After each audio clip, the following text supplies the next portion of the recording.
Hello there and welcome to Beyond the Limit. My name is Zainab Mohammed.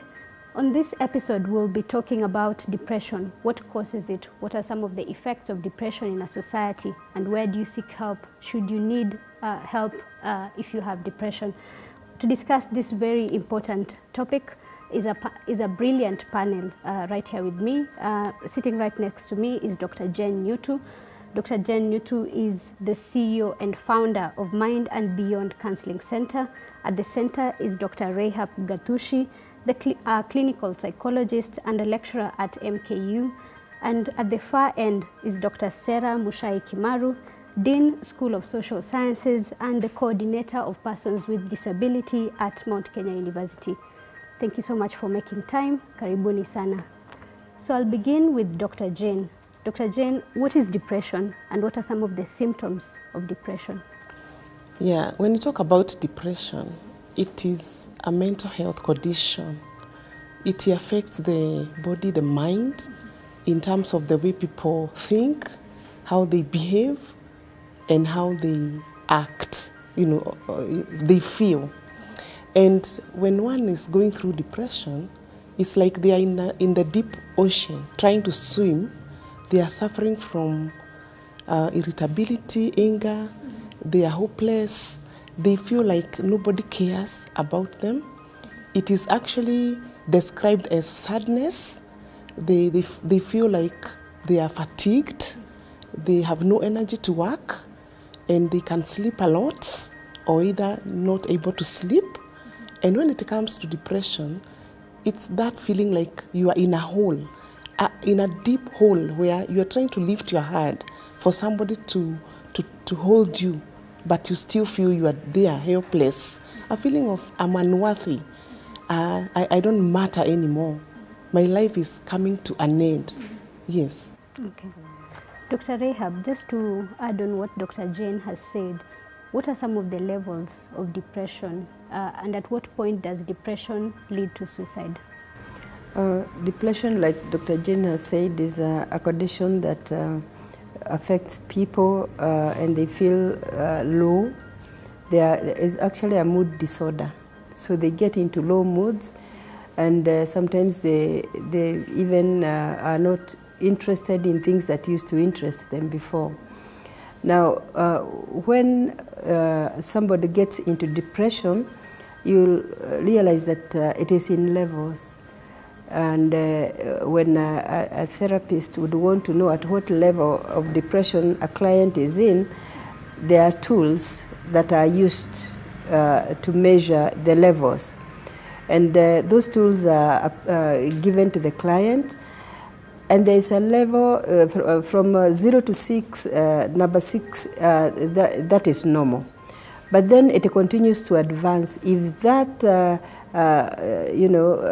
client measures above 24 on that scale, it is called the Beck's Depression Inventory, and there are also others.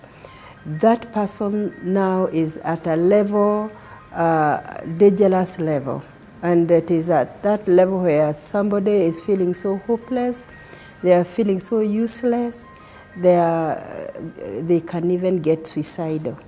And it is at that level when now you know that this person seriously needs help from not just a therapist, but also as a medical practitioner.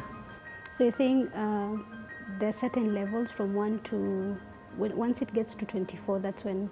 Yes, once it gets to above 24 on that scale, maybe that's something that would need explanation, but there are tools that one is given to measure, because it is important to know at what level one is, so that you would know when to maybe to send somebody to a doctor. And that is when you give them the tool, and there are some questions that they answer or some statements, and they tick that which applies to them. And if, they go beyond 24, if you count and it is beyond 24, you know that that person now needs help, like as soon as possible. Also, if you find that this person now is talking about death. You know, they are preoccupied with death. Sometimes they even, you know, are selling their things or giving their things away.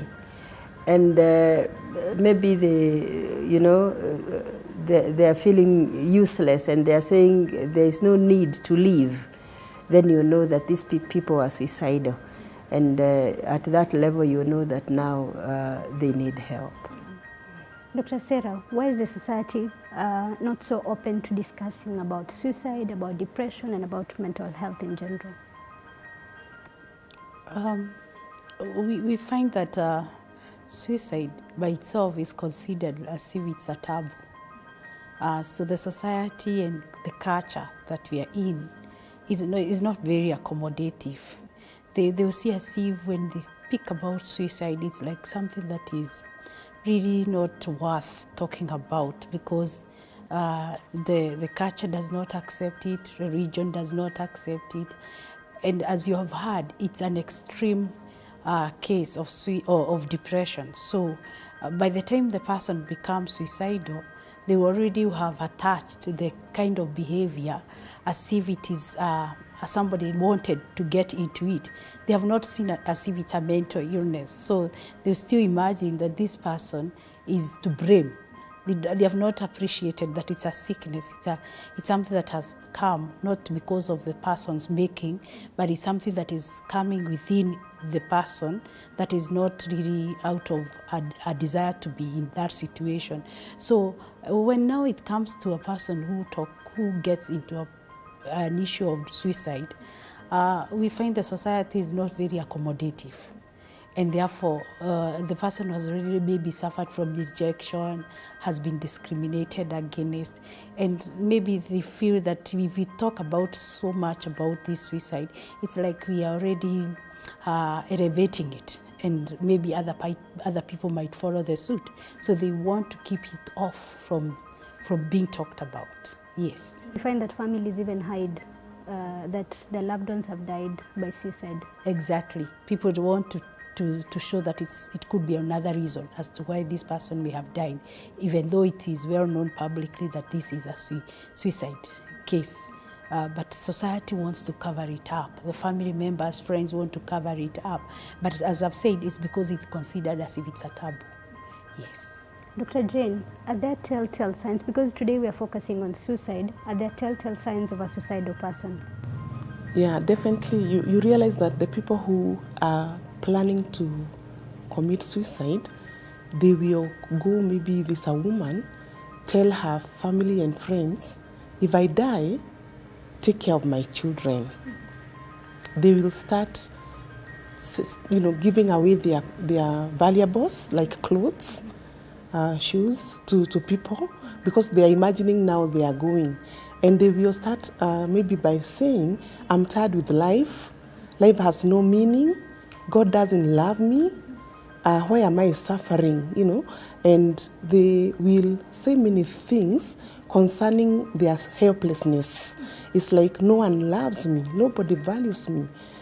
There's no need to continue living, And they can tell a lot about themselves. And actually, if people are listeners, they'll be able to know, those around the person, the victim, they can actually tell that this person is not okay, and they need to help this person.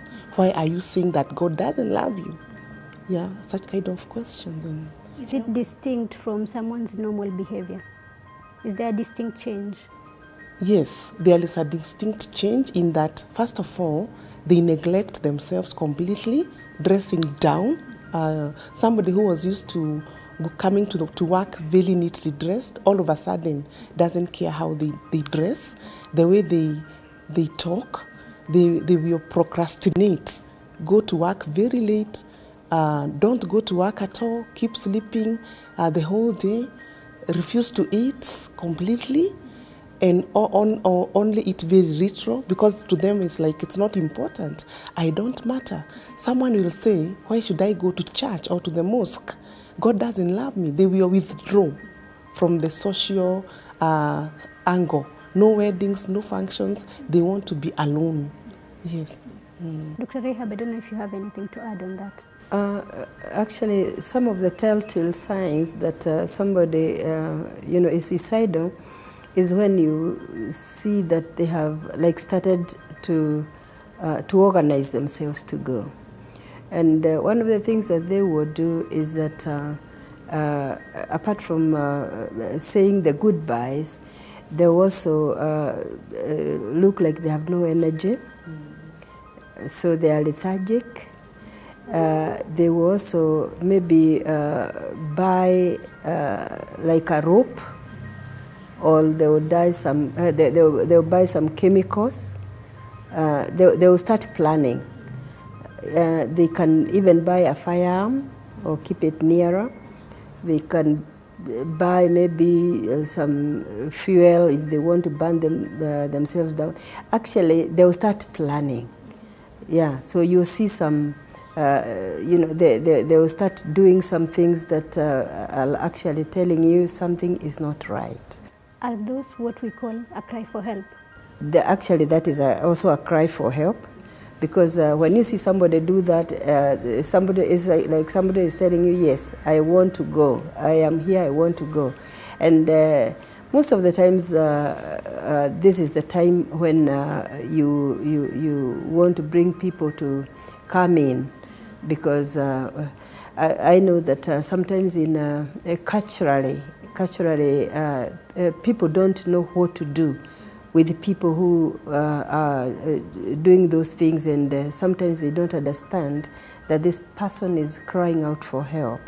But when we see people begin to organize themselves to go, they are buying ropes, they are saying goodbyes, and they are complaining, and they are lethargic. This is time now to come in for help, because this person is now crying out. You need to notice that something is not right, and they want you to notice. There's something in them that wants you to open your eyes, but sometimes society will miss all those signs. Yeah, but always before a person commits suicide, there is that cry for help.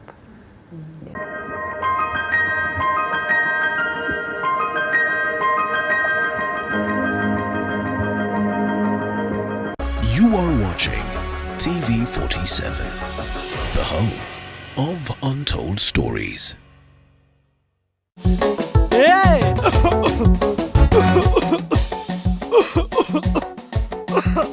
Kaluma King Herbal Lozenges zinazo nguvu maradufu kutuliza kikohozi, vidonda vya koo na mafua. Kaluma King ni shwari. Chika mama huyo muharifu kaiba kuku zangu, vifaranga wangu na mayai zote pia kabeba. Chika mama huyo. Maumivu yakizidi, muone daktari. If Tekra was 100%, I used to just breathe in 5% of her brain, because she was so smart. You need to go, but you do your part, you fight justice. Mystery of floating bodies in River Yala continues to deepen after 7 more bodies were retrieved from the river. Nobody had that right to take that life. It's a bad feeling. Terrible. When we got to court, we noticed a lot of surveillance on our team. Nikiwafikiria ama nione picha zao, mimi nalianga usiku mzima. Hata kama vijana wangu watarudi, lakini sitawasahau. This is the last door.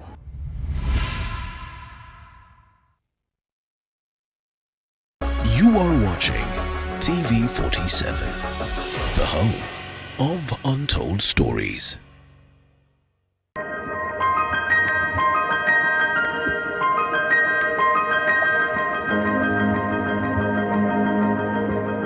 Dr. Sarah, how can the society embrace people who've been suicidal or have suicidal thoughts? Because we've heard of cry of help, we've heard of the telltale signs. How can we make the society more pro-mental health? We say, I think, generally the society should know the signs of cry for help.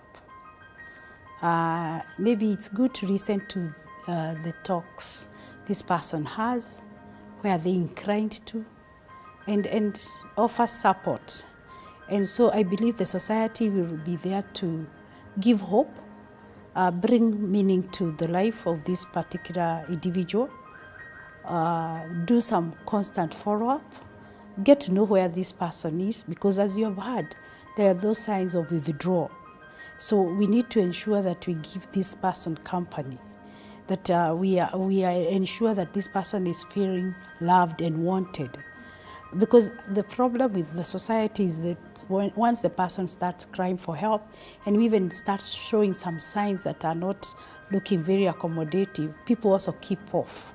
And they want to maybe try to avoid this person because they fear the things this person is doing may not be very proper, and people want to keep off.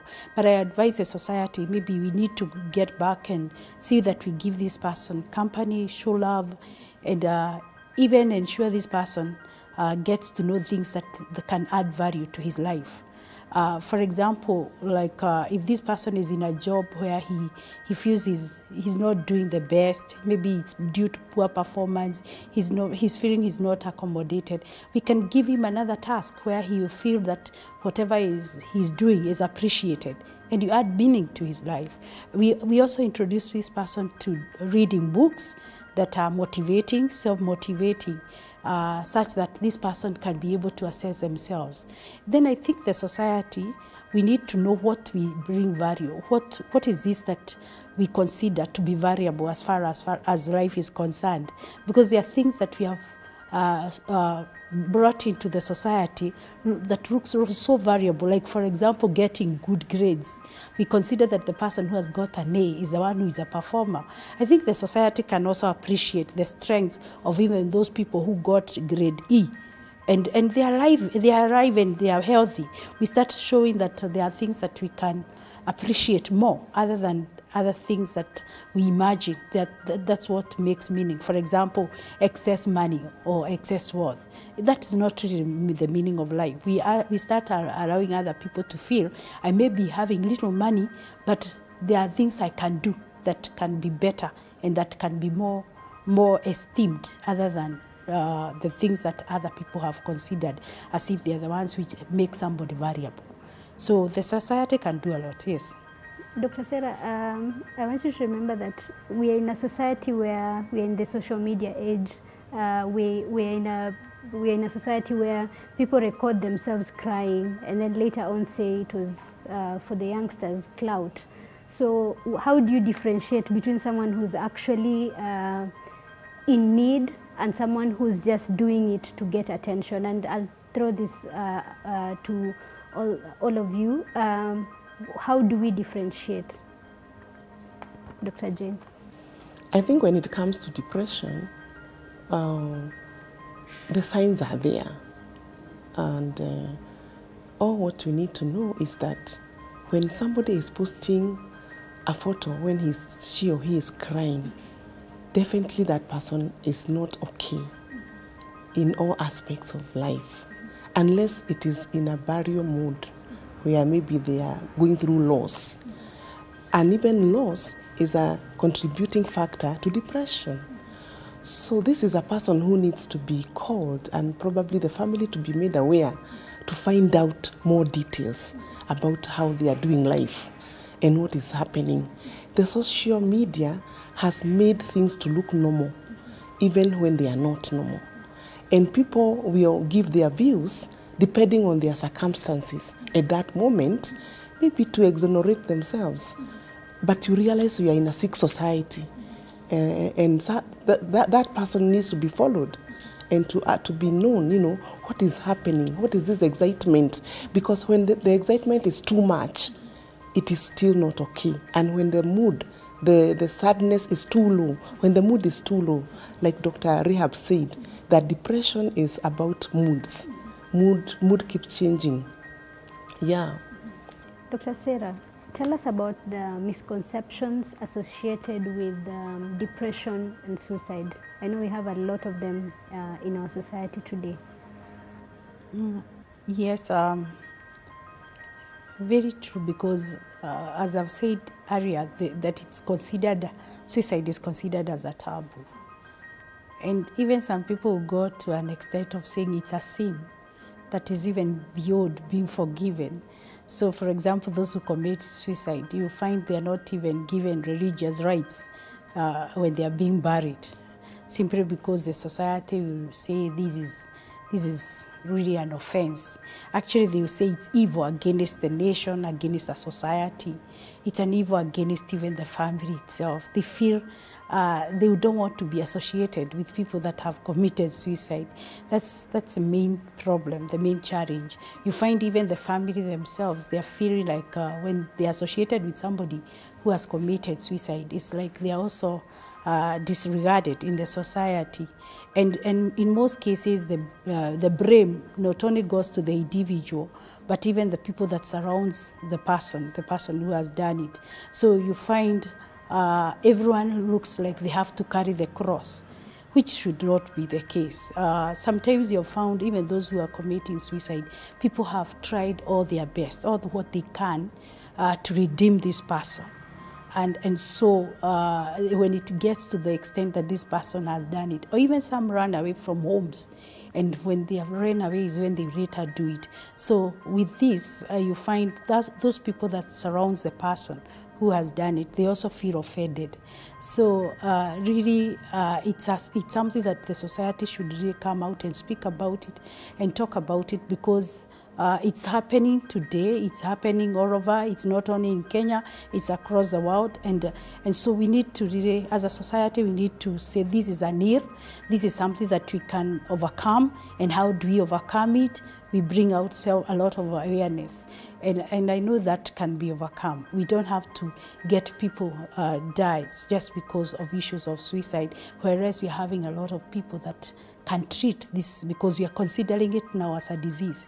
It's something that can be, some help can be offered, and we can see that we don't get there. So suicide is a real issue, it's a real challenge, but the society has a lot to play. Absolutely. Dr. Jane, what worsens depression? Yeah, I think there are factors actually that makes depression worse. If someone is already in that state and they are taking alcohol, they are accelerating depression. If they are actually indulging in other drugs, again, it's a danger. If maybe they accept now to their status and they refuse to go to work, idle most of the times, it makes them now more lonely. And if they lack social support from family and friends, again, it's another contributing factor. And again, the family of origin, you realize that the genetic makeup of the person, if they have a history of people who have maybe committed suicide or who have been depressed, they are more predisposed to becoming depressed. But what I would like the society to know, if someone has depression, they should do away with alcohol and other drugs, cigarette smoking, and such things. They worsen the situation. Are there alternative habits that can be developed for someone to get better? Yes, they are there. What they are doing is that they are numbing the pain, the feelings of pain and all that. This pain can go away by exercise, indulging more in social activities, eating healthy diets, self-care, generally taking care of your body, mind, and soul, your faith in the Supreme Being, that you can be healed, and getting support from your workplace, maybe with your boss, trying to do the work the way it's supposed to be done, and not withdrawing. Yes. Dr. Rahab, as we wrap up, does talking to a person about suicide make them more prone? Say this person has gone for help. Does talking to them about suicide make it worse? Now, it will depend. This one will depend on a few things. When we say does talking about suicide, there are people who are talking about suicide in a way like they are actually blaming somebody. But if somebody is in a therapeutic environment, and maybe there is this tendency towards depression and those feelings of low and sadness and all that, it is okay to talk about suicide because they are in that controlled and therapeutic environment, and you will talk about it and offer solutions and help to them. But if you're not offering help, and maybe somebody is talking about it like you are throwing blame on people, the way people would just make it a topic, and we are talking to people who are who could be going through depression at the time, they would feel like, okay, nobody really cares about me. The way they are talking about this thing, they don't know how I feel, and that can push them. But if this person is in an environment where help is offered, if this talk is towards offering assistance to a person who is depressed and suicidal, then it is okay to talk about it. Dr. Sarah, in 1 minute, could you tell me why we are seeing an increase in suicidal cases in our society? The things that are happening in the society are actually contributing to this. We have high levels of unemployment, high levels of poverty. Then we have the drug implications. There is a lot of drug abuse, which is actually leading to mental illnesses, yeah?